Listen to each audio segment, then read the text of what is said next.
A wild Mustang was trapped in a raging flood, fighting for his life. For hours he struggled against the relentless current, his body battered, his strength fading. No one thought he'd survive. But then, against all odds, someone appeared. What happened next will leave you speechless. This is a story of survival, courage, and a bond no one saw coming. The first raindrops had started falling just before sunset. Light at first, barely more than a drizzle. But within an hour, the skies opened up, unleashing a relentless torrent upon the valley. By midnight, the river had swollen beyond its banks. What was once dry prairie land transformed into a raging sea of muddy, merciless water, swallowing trees, fences, everything in its path. And in the middle of it, alone, a Mustang was fighting for his life. They called him Storm. He had roamed free across these open lands for years. He'd outrun wranglers, escaped pens, survived wildfires and droughts. Untamed, untouchable, a survivor. But nothing had prepared him for this. The flood had struck without warning. Storm had been grazing near the river when the ground beneath him disappeared. In a heartbeat, the roaring water ripped him from solid ground and dragged him downstream. Now he was fighting against the full fury of nature. Storm's hooves flailed desperately, but the current was too strong. Each time he tried to gain footing, the water pulled him deeper. Branches, tree trunks, debris crashed past him, some slamming into his body. His powerful muscles burned. His lungs screamed for air, but he refused to quit. For hours, he battled the cold. His movements slowed. His head barely stayed above the churning surface. Then, a massive log came barreling toward him. He saw it too late. The trunk slammed into his side, spinning him violently. His breath tore from his chest. His legs went numb. For the first time in his life, he felt powerless. He was going under. Michael Hayes gripped the steering wheel of his old Ford truck, staring through the sheet of rain hammering the windshield. He'd seen storms before, dozens, maybe hundreds, but nothing like this. The entire valley was underwater. Rivers had swallowed roads. Ranches had turned into islands. Livestock, cattle, horses, lost to the flood. The radio crackled beside him. All roads are closed. If you're still out there, get to high ground immediately, the sheriff's voice warned. Michael didn't respond. He just sat there, jaw clenched, eyes fixed on the chaotic mess outside. Once, he would have been out there in the thick of it. Years ago, he'd served as a rescue specialist in the U.S. Army, charging into floods, fires, and combat zones. He had pulled people from wreckage, carried the injured out of collapsed buildings, even once delivered a baby during a blizzard. But that life had cost him, physically and emotionally. He had sworn it was behind him. No more rescues, no more losses. But then something moved in the water. At first, he thought it was just another log. But then it kicked. Michael's pulse surged. It wasn't debris. It was a horse. A black Mustang, barely keeping its head above water, thrashing against the current. Damn it, he muttered, squeezing his eyes shut. This wasn't his fight. Not anymore. He told himself to stay put. He told himself it wasn't his problem. Then the Mustang's head vanished beneath the flood. Michael's hand shot to the gear shift. The truck roared to life as he slammed the accelerator, tires slicing through water already knee-high on the road. The wipers could barely keep up with the downpour. Visibility was trash. His mind screamed, "This is a mistake." But he didn't stop. Through the sheets of rain, the shape reappeared, barely visible. The Mustang was losing the fight. The truck hit a submerged rut and skidded. Michael fought the wheel, then threw it into park. Without a second thought, he wrenched the door open and stepped into the freezing water. Instant shock. The current clawed at his legs, nearly pulling him off balance. The cold bit deep, but he pushed forward. Storm's head disappeared again. "No, not today," Michael muttered. He lunged through the current, boots scraping over submerged debris. A piece of fencing slammed into his hip. He barely noticed. His focus locked onto the Mustang. Storm surfaced with a desperate snort, his wide eyes wild with fear. His black coat was slick with water, sliced open in places from floating debris. He was going under again. Michael reached out. His fingers brushed wet fur. The Mustang thrashed. A surge of panic. A final burst of survival. Storm kicked out hard. His hooves struck Michael in the ribs. A brutal, crushing blow. Michael's breath exploded from his lungs as he was hurled backward, sucked under by the current. Darkness. Silence. Cold. Michael's world twisted. Up he came down. His limbs flailed in every direction as the river's grip dragged him deeper. His ribs screamed in pain from the Mustang's kick. Water filled his mouth. His vision blurred. There was nothing to hold on to. A voice echoed in his mind. This is how it ends. But then, something else pushed back. A stronger voice. One he hadn't heard in years. No, not yet. With everything he had left, Michael kicked hard. His arms clawed through the water. His lungs burned. Then, his hand brushed against something solid. A rope. Tangled fencing. God bless. He gripped it with both hands, his body jerking to a stop as the current tried to rip him away again. His head broke the surface. Air. Freezing air. He gasped, coughing, barely able to see. Then Storm. Still there. Still alive. But sinking fast. The Mustang's legs had stopped kicking. His massive body was limp, barely afloat. Michael forced himself forward, ignoring the pain, the cold, the weight crushing every inch of his body. He reached out again. This time, Storm didn't fight. His fingers gripped the soaked mane. His other arm wrapped around the horse's muscular neck. Not today, Michael growled through clenched teeth. You're not dying today. But Storm was heavy. Too heavy. The floodwaters were relentless. Michael's grip was slipping. His arms screamed with effort. The weight of the Mustang dragged him down. They were being pulled farther from solid ground, deeper into the flood zone. Storm's eyes were half closed now. His chest rose in slow, labored breaths. He was shutting down. Michael clenched his jaw. No, not happening. Not today. With a fierce cry, he adjusted his grip, anchoring himself to the horse. Storm no longer resisted. He was too far gone. The only thing keeping him alive now was Michael. And Michael wasn't letting go. Using every ounce of strength left in his battered body, he kicked toward a cluster of trees jutting out of the water, his only shot. His ribs throbbed from the kick. His vision swam, but he pushed forward. One stroke, then another. 10 feet. Storm's body sagged heavier against him. 5 feet. Michael's vision darkened. His grip was failing. 3 feet. A massive wave surged sideways, dragging them away. 1 foot. With a desperate lunge, Michael threw out his arm and caught a low-hanging branch. Pain exploded through his shoulder. The Mustang's weight and the current tried to rip him loose. But he held. He wrapped his arm tighter around Storm's neck and used the branch to haul them closer. The Mustang's front hooves struck something solid, bark roots. A weak grunt escaped Storm's throat. A flicker of life. Michael didn't stop. He pushed against the current, driving Storm upward, forcing him onto the submerged roots of the oak tree. Storm collapsed, chest heaving, ears barely twitching. Michael followed, slamming his back against the tree trunk, gasping for air. For the first time in hours, they weren't drowning. The world spun. His fingers ached. His entire body trembled from cold and exhaustion. His ribs felt like they were caving in, but they were alive. Storm let out a low, shuddering breath. His ears twitched. His black coat clung to his body like a wet tarp, revealing sharp ribs beneath. He was completely drained. Michael reached out, running a hand down the Mustang's slick, trembling side. Hang in there, buddy. The flood still raged around them. The rain still poured. But in this moment, they had survived. Michael's body ached from head to toe. Every breath felt like fire in his chest. His limbs were stiff from the freezing water. But pain wasn't the enemy now. Time was. Storm lay collapsed beside him at the base of the oak tree, sides rising and falling in shallow, ragged breaths.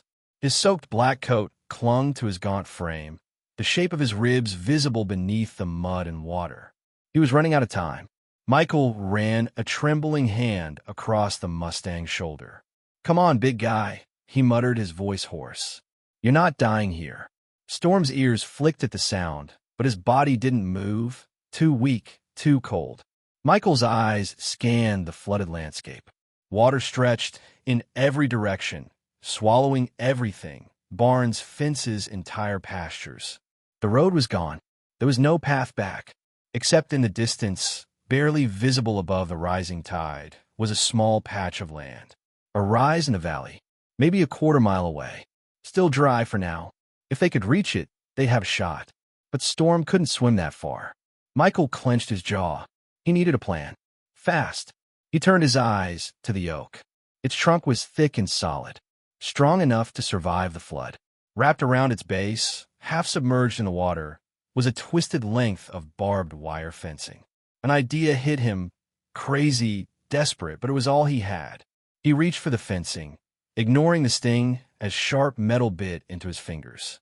He began twisting and looping the wire into something usable. A crude harness, tight but not choking. Something that could act as a lead. Storm wouldn't survive on his own. But maybe, just maybe, Michael could guide him, pull him, assuming they didn't both drown first. "This is the dumbest thing I've ever done," he muttered under his breath. Storm let out a soft snort. Faint but real. Michael paused, eyebrows raising. "Yeah? Well, if you don't fight, none of this matters." The Mustang's ears flicked again. It was enough. Michael kept working, his numb fingers shaping the wire into a harness wrapped gently around Storm's chest. It wasn't perfect. It wasn't even safe, but it would hold. When the lead was secure, Michael pressed a hand to the horse's damp side. "Okay, big guy, time to stand." Storm didn't move. Michael braced himself, planted his boots, and pulled. "Come on," he urged, his voice cracking. "I know you've still got fight left." Storm's breathing quickened. His front legs twitched. Then they pushed. Michael pulled harder. Storm grunted, his massive body lifting an inch, then another. Muscles shivered. Legs buckled. Then he stood, staggering, swaying, but upright. Michael exhaled a breath he didn't realize he'd been holding. They had a chance now. A real one. But it would be the hardest part yet. Storm was standing, but barely. His head hung low. His legs shook violently. Michael could feel the Mustang's weight pressing into the wire lead, already threatening to give way. If Storm collapsed again, there'd be no second chance. Michael steadied himself. His own body was failing too, cold, battered, and nearly out of strength. Ahead of them, a quarter-mile of floodwater stood between them and that last rise of dry ground. No trail, no footing, just cold, unpredictable, debris-filled current. But Michael didn't hesitate. He gripped the makeshift lead, took one deep breath, and stepped forward. "Let's go, big guy." One step at a time. The water surged around them, cold, relentless, and unforgiving. Michael gritted his teeth as the current pressed against his legs, trying to drag him under. His boots slipped over the uneven ground, slick with debris. Each step was a fight. And Storm moved like a shadow of himself. Slow, shaking, barely there. But he moved. Michael kept his grip tight on the twisted wire lead. If the Mustang fell now, it would be over. "That's it," he whispered. "Just keep going. One more step." The floodwaters deepened. Waist high, then higher. Branches swirled past. A broken fence panel spun by. A bloated calf carcass floated sideways in the current. Storm flinched, his legs locking for a moment. "Ignore it," Michael said through chattering teeth. "It's just water. Keep moving." Storm snorted, ears pinned back. Then he stepped again. They were halfway to the rise. The patch of land was barely visible now. A tiny island in a brown, rushing sea. Michael's muscles screamed with each movement. His ribs throbbed from the earlier kick. His hands burned from the wire. He was out of breath, out of strength, but not out of will. Every ounce of energy left in him was focused on two words. Don't stop. The current grew stronger. A powerful undertow pulled at their legs. Debris collided against their sides. Michael fought to stay upright. Storm stumbled, his legs buckling, but Michael yanked the lead just in time. "Don't you dare fall," he shouted. The Mustang wheezed but obeyed. They pushed on. Then Michael saw it. The land. Closed now. Maybe 50 feet away. But between them and safety was the strongest part of the river. A swirling vortex of water and death. "Come on. You made it this far." Storm was staggering, barely lifting his legs. His body was drenched, coated in mud and blood. His head hung low, each breath ragged. But when Michael looked into his eyes, there was still something there. Fire. Michael nodded. One more push, Storm. Just one more. The Mustang grunted. Michael tightened the lead. Then they ran. Or tried to. The current slammed into them like a wall. Michael lost his footing. Storm slipped. The wire went taut. Michael screamed from the strain as he dragged the horse forward, one step at a time.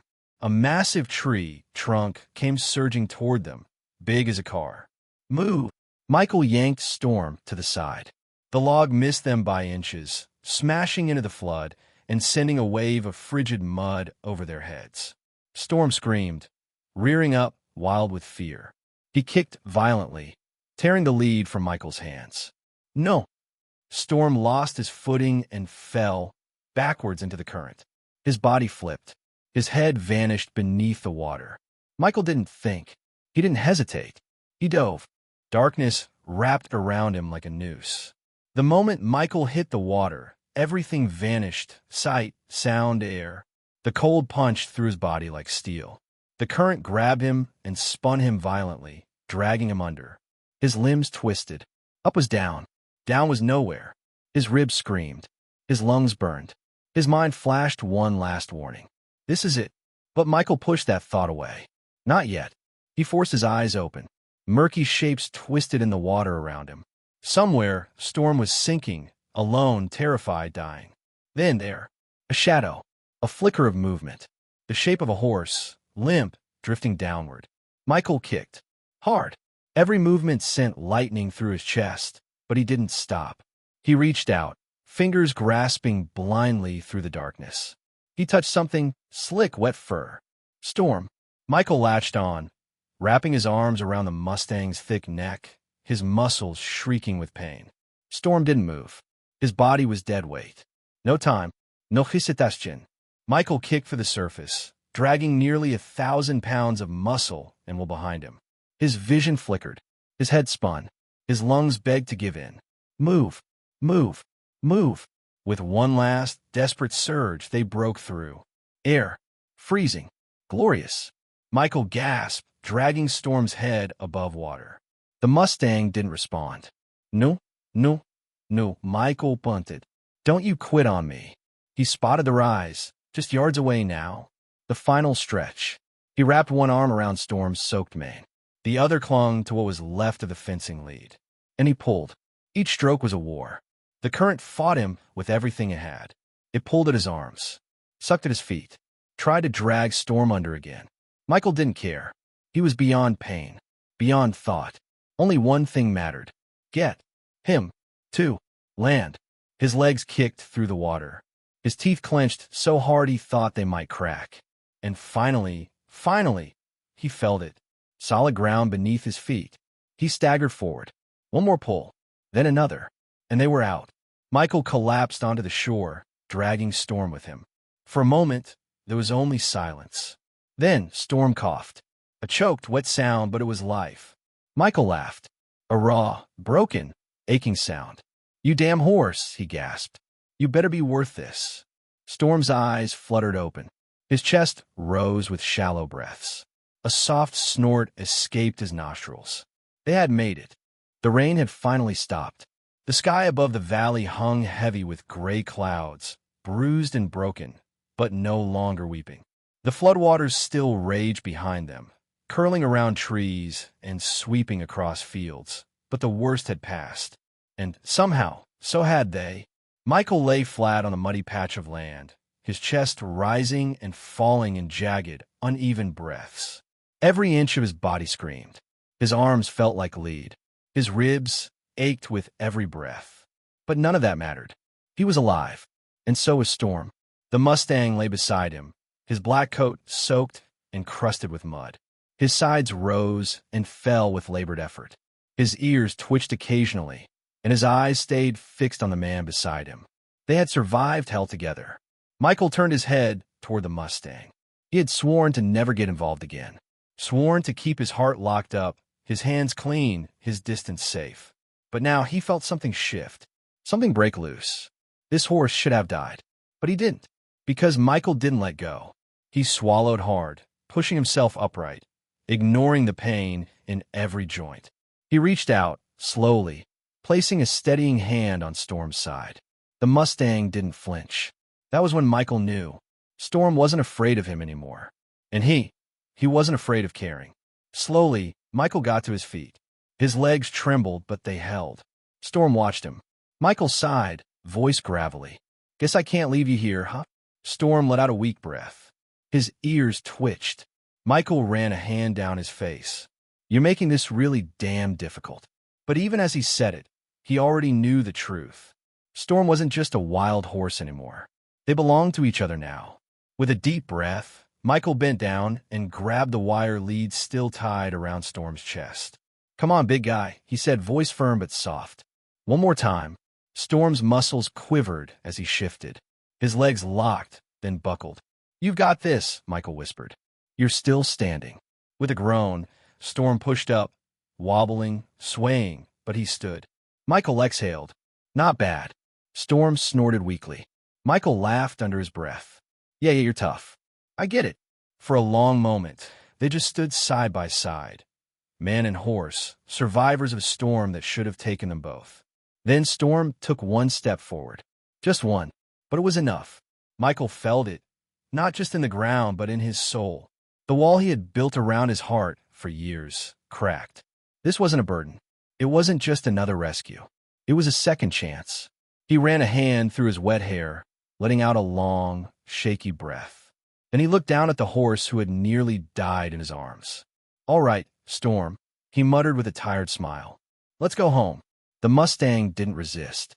He followed, step by step, together. Sometimes, the ones we save end up saving us. Storm fought for his life. But in the end, it wasn't just his life that was rescued. It was Michael's too.